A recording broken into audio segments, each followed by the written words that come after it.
An interesting new study from Priorities USA, a Democratic super PAC, mind you, that says that Lincoln Project ads failed to turn battleground state Republicans into Biden voters. Oh my God, I am so surprised. Priorities USA specifically finds the more viral an ad was on Twitter, the less likely it was to persuade a swing voter to ditch Trump. Now, imagine that. Interesting. And it's funny because this matters, which is that the Lincoln Project was able to convince millions of boomers in order to give them money because they said we're Republicans who are trying to turn Republicans against Trump. And ended up more Republicans voted for Trump than they did in 2016. And all of this was just a wealth transfer from MSNBC suburban liberals to the Lincoln Project to pad their coffers and pay themselves huge ad rates, like when they're cutting many of these ads, and buy themselves some new houses. So I hope those people are all very happy with themselves. I'm sure they are. They're perfectly happy with themselves. Well, it just makes me sad because those people, they hated Trump and they wanted to do something about it. And they were conned by MSNBC and others into saying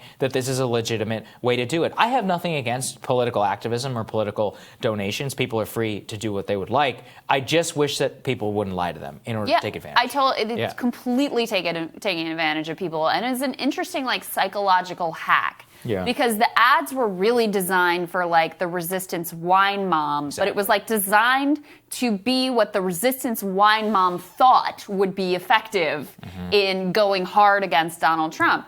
So it's really interesting. And by the way, again, just to emphasize, this is Priorities USA, which is major Democratic establishment super PAC. This isn't some lefties or Trumpers who hate the Lincoln Project. Yes. This is mainline Democratic establishment ad testing. And they found a direct inverse relationship between how popular it was on Twitter and how it actually performed in terms of the election. So the one that they found that was actually the most persuasive was very boring, very standard, very conventional. And I think, and I hope, during our coverage of the campaign, we actually would respond to those ads and say, look, this isn't really what our cup of tea is, but I actually think that this could land with voters because people just want this sense of hey guys, we're in this together, we're gonna get through it, we're gonna get COVID under control, and that was in fact the most effective messaging. And I do wanna say, I think you have to give the Biden campaign some credit because those were the types of ads, by and large, that they ultimately went with this cycle. That's exactly right. And they actually show here, which is just so amazing, that the most viral ad on Twitter that the experiment included was the worst whenever it came to persuading voters. The most viral was the worst. Just goes to show. And this is actually where the Hillary campaign, I think, failed. Their most viral ads were the ones that they decided to go with. Remember, our children were watching and all that stuff. And everyone was like, oh, my God, our children were watching. Oh, plugging your ears. And all that. And Americans were like, what is this going to do for me to eat? What are you going to do in order to make sure that my life is better?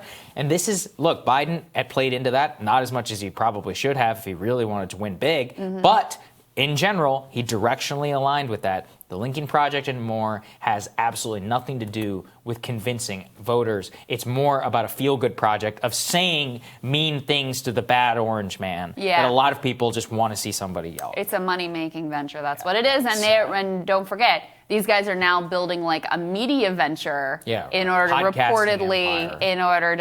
take their shitty messaging, bad, crappy, whatever messaging. To a larger scale. Yeah. One other thing to note here, that ad that you're referring to that was the most viral and the least effective, it was about the Russian bounty story, which wasn't even, didn't even turn out to have a lot of problems in it and be basically effectively debunked, where a lot of people came out and said, actually, this wasn't really what was going on. Yeah. But they tweeted it out and said, Putin paid a bounty to kill American soldiers. Donald Trump knew about it but did nothing. How can Trump lead America when he can't even defend it? Went crazy on Twitter and did exactly nothing in terms of actually changing the messaging, changing the direction of the election. And by the way, the Lincoln Project doesn't even dispute the conclusions. In fact, this is according to Daily Beast, they said that they made sense, noting their group's ad strategy was not meant to be one-dimensional, Saagar. Right. So okay, got it. There you go. Okay. We're just not understanding their true goals here. Yeah, true goal is making money. Thank you all so much for joining us today. Wish you a happy holiday season. We'll be back with more Rising tomorrow. That's right. Remember to hit that subscribe button and don't miss any of our videos. Don't forget to like and share as well. And we'll see you all tomorrow. Have a good one, guys.